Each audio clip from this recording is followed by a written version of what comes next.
Olá pessoal, sou o Fernando, sou professor aqui da Rede Estadual de Minas Gerais.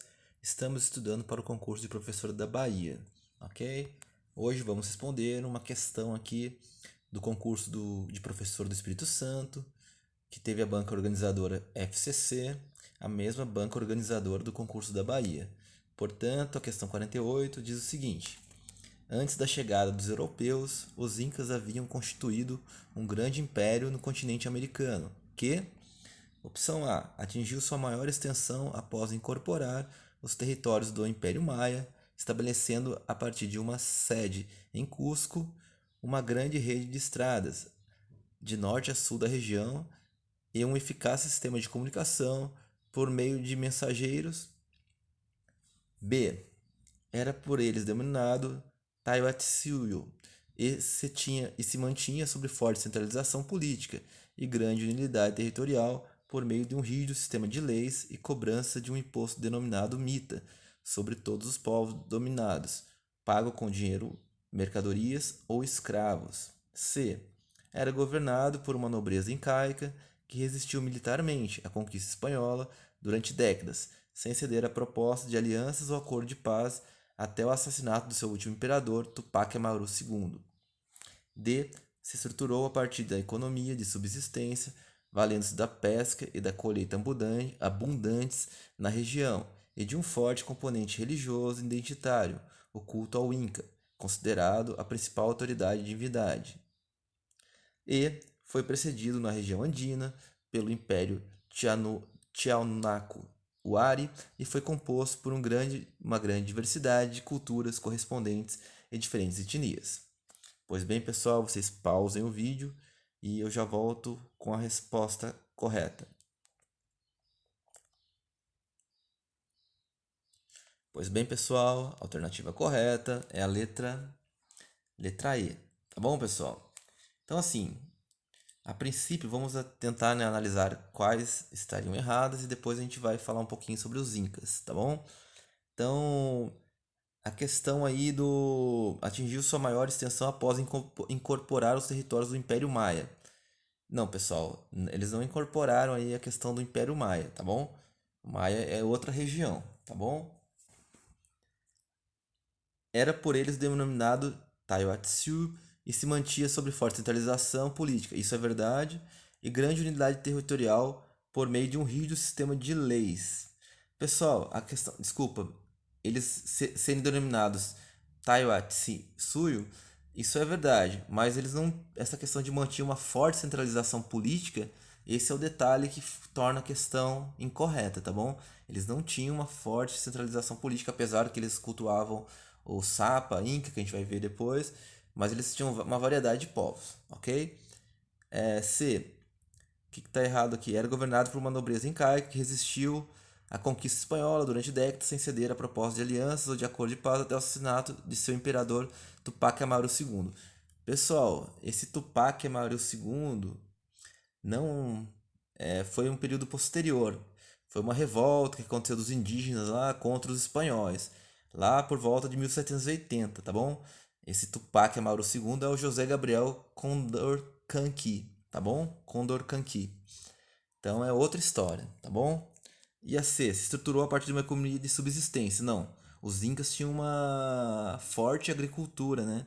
Então eles tinham uma agricultura muito forte. Então não valia valendo da pesca e da coleta. Não é coleta não, pessoal. Eles tinham uma agricultura muito forte, tá bom? Então vamos lá a conhecer um pouco do Inca, né? Então, assim, aí está correta porque foi precedido na região andina pelo Império Tiahuanaco Huari. Então, exatamente, o Tiahuanaco Huari foi uma formação política que surgiu nos anos 500 com a função de dois estados com a fusão, né, de dois estados na América pré-colombiana, na área central das colinas do norte do Peru. A fusão de duas influências culturas de Huari, Auri, né, Auri e Tiahuanaco, que se desenvolveu nos Andes. Esses dois povos tinham uma tendência maior a se juntar, exatamente por terem percebido que quando se anexava vários povos, existe uma chance maior de sobrevivência, assim como na tendência a crescer economicamente, socialmente e militarmente. Os povos Huares já haviam feito isso antes, quando juntaram os povos de Nazca e o Arpa. Quer dizer o que, pessoal? Os Incas vieram justamente de uma fusão de povos, então já foi composto por uma diversidade de culturas, né, correspondente a diferentes etnias. Então, essa é uma característica super importante aí que desde o início, né, desses impérios que eles substituíram, eles na verdade foram fazendo novas fusões, né?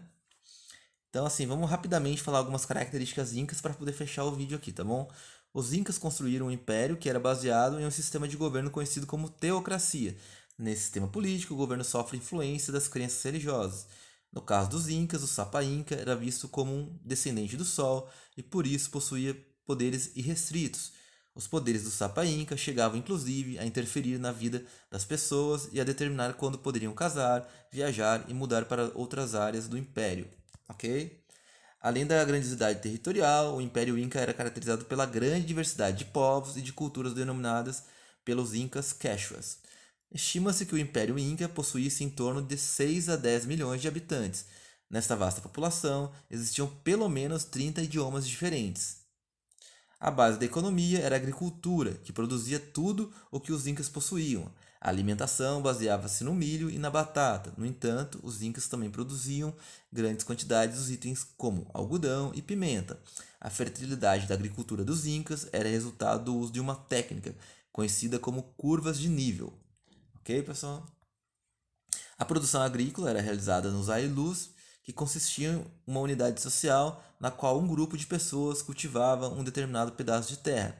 Era dever do ailu produzir tudo o que fosse necessário para sua própria sobrevivência, além de pagar os impostos que eram devidos ao Sapa Inca. Cabia ao chefe ailu, conhecido como curaca, fazer uma divisão igualitária dos alimentos produzidos e também auxiliar os membros do seu ailu que enfrentassem dificuldades. Além disso, os incas desenvolveram uma forma de trabalho compulsório, que se chamava mita. A mita determinava que todo trabalhador inca deveria trabalhar para o Estado por um determinado período no ano. Assim, quando o imperador convocasse, os trabalhadores eram levados para trabalhar nas obras públicas de construção de estradas, por exemplo.